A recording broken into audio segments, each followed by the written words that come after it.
Good day, everybody, and welcome to another edition of the Military and Foreign Affairs Network. I'm your host, the voice of reason. Today is part two of our ongoing coverage of the civil war taking place inside of the former state of Ethiopia.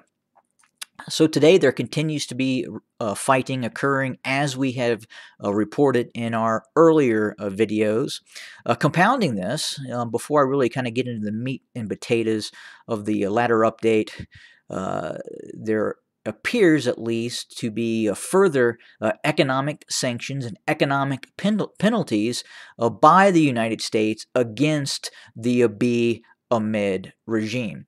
And again, as we know, the former state of Ethiopia's economy is not doing very well. We're starting to see fairly significant hyperinflation, the likes of what we're kind of seeing in Turkey right now. The Ethiopian currency, when compared to the dollar, continues to fall. So you get a lot less in terms of the value of that of the Ethiopian currency, and as we have talked about in earlier episodes, we will continue to see the constriction of the Abiy Ahmed regime economy as it continues to basically turn and swivel and go down the proverbial toilet. So again, that continues, and we will continue to see that occurring within the scope of the Ethiopian economy. In terms of the ongoing engagements that are taking place inside of the area, the combat zone areas, specifically right now we're looking at a couple of different places. As we had talked about before, there appears to be a continued advance and a continued attempt by the Abiy loyalists to take targets of opportunity within southern Tigray. Again, we're looking at those forces focusing on Alamata and Korem. And then earlier we had talked about an engagement that occurred in which Tigrayan Defense Forces enveloped a division in southern Tigray of the Abiy loyalists and destroyed a brigade-sized formation. It's called a division by the Abiy loyalists, but the reality is it's really a brigade-sized formation. But again, we're also starting to hear about the Eritrean army becoming more involved in operations, especially in southern Tigray, the northern Amhara region, the Afar region. We continue to hear about the Eritrean army present and supporting the Abiy loyalist forces as they attempt to carve out a possible buffer zone or seize control of more territory in southern Tigray. But again, that is coming at a definite cost as the Tigrayan Defense Forces continue to resist within the area of Alamata and Korem.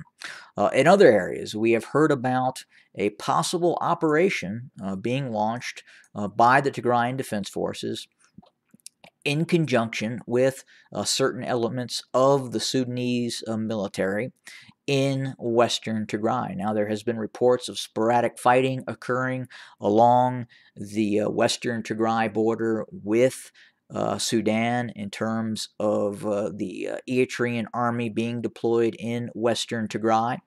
You can see that here on my map. Specifically, they are based in Hamora. That is basically the operational command post of the Eritrean army in terms of its operations in western Tigray. And then obviously we also see the units of Amhara regional paramilitary units also being deployed in western Tigray as well. So could this be the start of a uptick in operations by the Tigrayan Defense Forces to focus on a possible move into western Tigray? Now, again, probably too early to say that. But again, we are hearing reports that fighting is occurring in western Tigray, specifically on the western area of operations, very close to the border with Sudan. But again, it appears right now, at least from the Abiy loyalist perspective that there is a tremendous amount of hesitation and infighting on whether to attempt another all-out invasion of the Tigray region. There obviously is elements within the Abiy regime, the Amhara regional militias, that would like to conduct an all-out renewed offensive operation deep into the Tigray region with the support, obviously, of the Eritrean army and the utilization of newly acquired drone technology. Now, the question is how long will those drones be in operation? Will the Turks, will the United Arab Emirates continue to support and facilitate the deployment of those drones? More importantly, will Turkish drone operators continue to operate in the former state of Ethiopia to support the Abiy Ahmed regime? And again, that's something we just don't know at this point. But again, in terms of the engagements today, as I talked about prior, very tremendous loss in terms of personnel did occur today in the last 24, 48 hours in the fighting that has taken place in southern Tigray between the Tigrayan Defense Forces and the forces of the Abiy Eritrean Amhara Regional Militia Army. And again, you're looking at really three different forces operating in these areas. Again, the Eritrean military, the Amhara Regional Militias, and the Abiy loyalist forces of the Ethiopian National Defense Forces.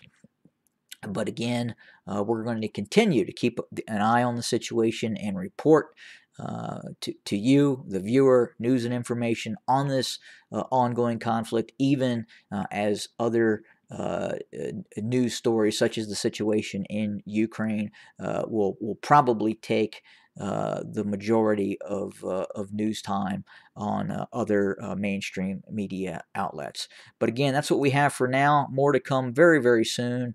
Hope everybody's preparing for Christmas and looking forward to a wonderful holiday, a wonderful Christmas. And I will talk to everybody very, very soon. Have a good day.